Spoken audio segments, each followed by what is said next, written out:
ये आप लोग बर्दाश्त कर लोगे तो ये अनीति चलती रहेगी। 78 साल से चल रही है जी,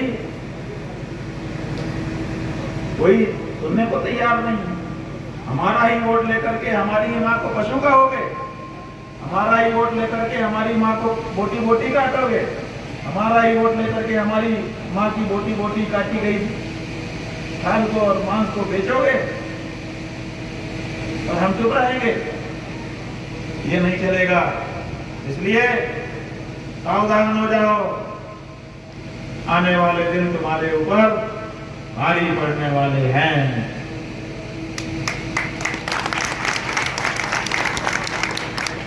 इसलिए हम कह रहे हैं, अभी भी 6-8 महीने बीच में हैं, चाहो तो अपनी इन गलतियों का प्रायश्चित करो, सामने आके बोलो कि हाँ गलती हो गई, अब हम सुधार रहे हैं, गौ माता को पशु सूची से हटा करके माता घोषित कर रहे हैं, माता के रूप में उनको अच्छा प्रोटोकॉल दे रहे हैं। हो सकता है कि हम फिर भी तुम्हारे ऊपर कृपा करें, लेकिन अगर तुमने ये नहीं किया तो शायद ही कोई ऐसा हिंदू होगा जो उसके बाद भी इनको अपना वोट दे। इनको एक भी हिंदू वोट नहीं मिलना चाहिए। इन्होंने हमारा अपराध किया है, हमारी गौ माता का अपराध, और हमारे लिए हमारी गौ माता का सम्मान सर्वोपरि है। हमारे लिए हमारा अपना हिंदू का स्वाभिमान सर्वोपरि है, नहीं है? बोलो, माँ का स्वाभिमान सम्मान सर्वोपरि है, माँ का सम्मान सर्वोपरि है, और हिंदू का स्वाभिमान सर्वोपरि है। हाँ, इससे समझौता कभी मत करना। अगर इससे समझौता कर लोगे फिर कहीं के नहीं रहो। बंधुओं, पहले हमारे 2 दुश्मन थे इस मामले में। एक मुसलमान हमारे दुश्मन थे। कहा जाता था कि मुसलमान हैं जिनके कारण गाय की रक्षा नहीं हो पा रही है, मुसलमान है ये लोग मान ही नहीं रहे हैं। लेकिन अब तो मुसलमानों ने भी स्वयं आगे आकर के बहुत बड़ा निर्णय कर दिया और कह दिया कि हम गाय को नहीं मारेंगे और गाय को माता घोषित किया जाए। हम उसके लिए मांग करते हैं, केवल समर्थन नहीं, मांग करते हैं।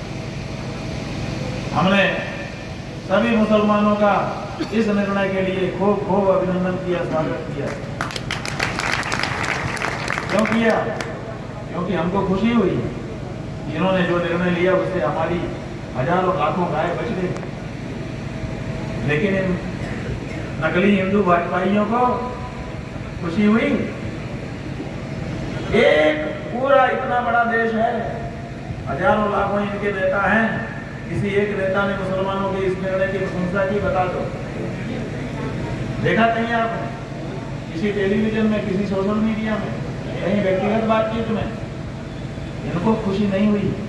क्यों नहीं हुई? क्योंकि इनका धंधा चौपट हो गया। अब गाय नहीं कटेगी तो फिर हमको कहां से धंधा मिलेगा? और इसीलिए इनका चेहरा उतर गया कि हाय ये क्या हो रहा है।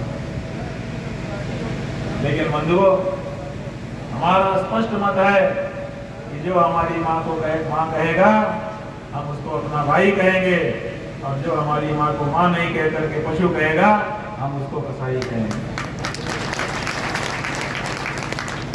इसलिए जल्दी से जल्दी प्रदेश की सरकार और जिस पार्टी की सरकार है वो पार्टी दोनों इस बारे में मंथन करें, और जो कुछ अगर परिष्कार सुधार करना हो तो करें, और नहीं तो इतिहास में समा जाने के लिए अपना झोला, जैसे उनके शब्दों में कहने के झोला रखा हुआ है, वो झोला उठा के तैयार रहें। उस झोले में जो कुछ चुरा के ले जाना हो वो भी रख लें, हम चेक नहीं करेंगे, बस निकल जाएं, पिंड छोड़ें हमारा। हाँ ठीक है जी। तो इतनी बात जो हमने आपसे करी, इसमें कोई राजनीति है? हमने किसी पार्टी का समर्थन किया? हमने किसी पार्टी का विरोध किया? हमने किसी को कुछ ऐसा अपशब्द कहा? हमने केवल जो हमारे सत्य सनातन धर्म की बात है उसी को दृढ़ता से थोड़ा कहा है, इतनी तो बात है। तो इसलिए